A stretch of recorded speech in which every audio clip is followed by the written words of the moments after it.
Keluarga mahasiswa ITB meminta polisi membebaskan mahasiswi pembuat meme bergambar Presiden Prabowo dan Presiden ke-7 RI Joko Widodo.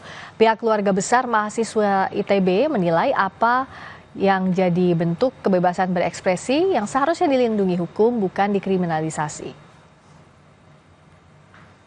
Prihatinan dan menyatakan penolakan terhadap tindakan penahanan yang dilakukan terhadap salah satu anggota keluarga kami. 2. Tuntutan pembebasan terhadap saudara kami yang saat ini sedang ditahan.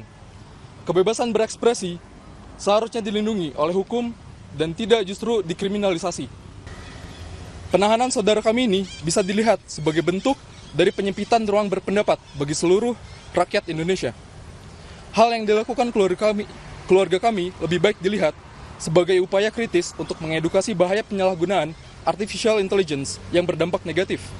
Kami sangat menyayangkan hal tersebut.